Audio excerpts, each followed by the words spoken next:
BJP ক্ষমতায় এলে ৫,০০০ টাকা ভাতা, প্রতিশ্রুতি শুভেন্দু অধিকারী। বছর ঘুরলেই ভোট, মঞ্চে মঞ্চে শুরু হয়ে গেছে রাজনৈতিক প্রতিশ্রুতির ঝড়।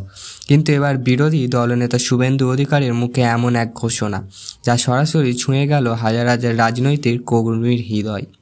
বিজেপি ক্ষমতায় এলে মাসে পাবে ৫,০০০ টাকা সংগ্রামী ভাতা। কারা পাবেন, কেন এই প্রতিশ্রুতি, আর বাস্তবের সম্ভাবনা কতটা? আজকের এই ভিডিওতে আমরা দেখিয়ে দেব প্রতিশ্রুতির ভেতরে রাজনীতির অর্থনৈতিক বাস্তবতা আর ভোট কৌশল, সবটা বিশ্লেষণ করব। ভোটের আগের প্রতিশ্রুতির রাজনীতি।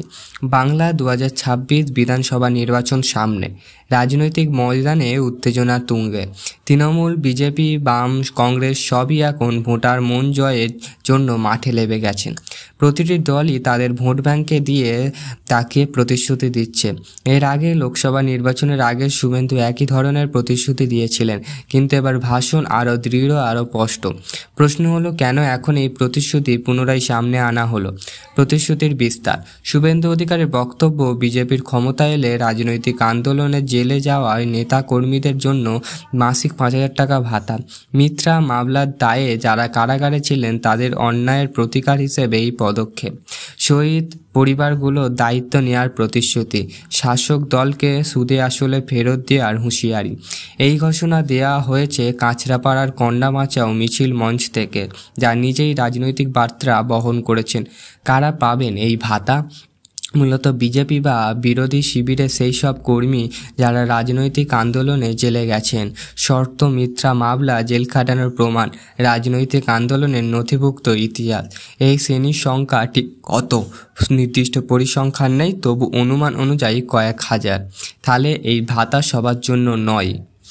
অর্থনৈতিক বাস্তবতা। যদি ধরা যায় ৫,০০০ জন এই ভাতা পান, মাসে খরচ হবে 2.5 কোটি টাকা, বছরে খরচ দাঁড়াবে 30 কোটি টাকার বেশি। রাজ্যের আর্থিক অবস্থা, ঋণ ভার ও অন্যান্য জনকল্যাণ প্রকল্পের সঙ্গে তুলনা করলে এই প্রতিশ্রুতি বাস্তবায়ন কতটা সম্ভব তা নিয়ে প্রশ্ন উঠছে। তবে রাজনৈতিক একটি বড় সংগ্রামী কর্মী কেন্দ্রিক পদক্ষেপ। রাজনৈতিক তৎপর। শুভেন্দু প্রতিশ্রুতি শুধু অর্থ নয়, এটি একটি ভোটার মেরুকরণ কৌশল। লক্ষ্যবস্তু, রাজনৈতিক ক্ষতিগ্রস্ত কর্মী ও পরিবার।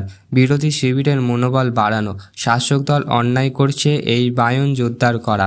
পূর্ববর্তী নির্বাচন দেখা গেছে, ভোটের আগে সরাসরি আর্থিক প্রতিশ্রুতি ভোটের প্রভাব ফেলতে পারে, তাই জন্য এই পদক্ষেপ। বিরোধীর প্রতিক্রিয়া ও বিতর্ক। তৃণমূলের পক্ষ থেকে এই প্রতিশ্রুতিকে ভোটের আগে প্রলোভন বলা হতে পারে। প্রশ্ন উঠছে, রাজনৈতিক কর্মীদের জন্য ভাতা দিলে সাধারণ মানুষ কী পাবে? আবার অনেকে বলছেন এই রাজনৈতিক ন্যায় বিচার ফিরিয়ে দেওয়ার প্রতিশ্রুতি। রাজনৈতিক ভাষায় এটি এক ধরনের টার্গেট পপুলিস্ট পলিসি। বাস্তবায়নের সম্ভার। প্রতিশ্রুতি বাস্তবায়নে অনেকটাই নির্ভর করে বিজেপি আদৌ ক্ষমতায় আসে কি না। রাজ্যের অর্থনৈতিক সাম্য, আইন প্রক্রিয়ায় প্রমাণ যাচাই। রাজনৈতিক প্রতিশ্রুতির ইতিহাস বলছে, কিছু প্রতিশ্রুতি বাস্তব হয়, কিছু কাগজেই থেকে যায়। দর্শকদের জন্য প্রশ্ন, এই প্রতিশ্রুতি কি শুধুই ভোটের আগে একটি কৌশল, নাকি সত্যি অন্যায়ের প্রতিকার? রাজনীতি শুধু ক্ষমতার লড়াই নয়, এটি মানুষের জীবনের প্রভাব ফেলে এমন সিদ্ধান্তের লড়াই। এবার সেই সিদ্ধান্তের একটি বড় চ্যালেঞ্জ ছুড়ে দিলেন শুভেন্দু অধিকারী। বাকিটা বলবে ভোটের ফলাফল। মমতা বন্দ্যোপাধ্যায় যেমন আমাদের মুখ্যমন্ত্রী, সমস্ত জনগণের জন্য লক্ষ্মীর ভাণ্ডার, কন্যাশ্রী, সবুজ সাথী, এই সমস্ত জনসাধারণের জন্য যে ব্যবস্থা করেছে, বিজেপি কিন্তু সেই সমস্ত কোনো ব্যবস্থা রাখেনি। তিনি শুধু রাজনৈতিক কর্মীদের জন্য ৫,০০০ টাকা দেওয়ার কথা আপাতত ওনার বক্তব্যে বলেছেন, যেইটুকুনি আমরা জানতে পারছি বেঙ্গল হান্ট সূত্রে খবরে। আপনাদের কি মনে হয়, শুধু রাজনৈতিক ব্যক্তিদের জন্য দেওয়া উচিত না সবার জন্য দেওয়া উচিত? অবশ্যই আপনাদের প্রশ্নের উত্তরটা আপনারা আমাদের মাধ্যমে শেয়ার করুন, কমেন্ট করুন। আপনাদের দাবি অবশ্যই জানাতে ভুলবেন না।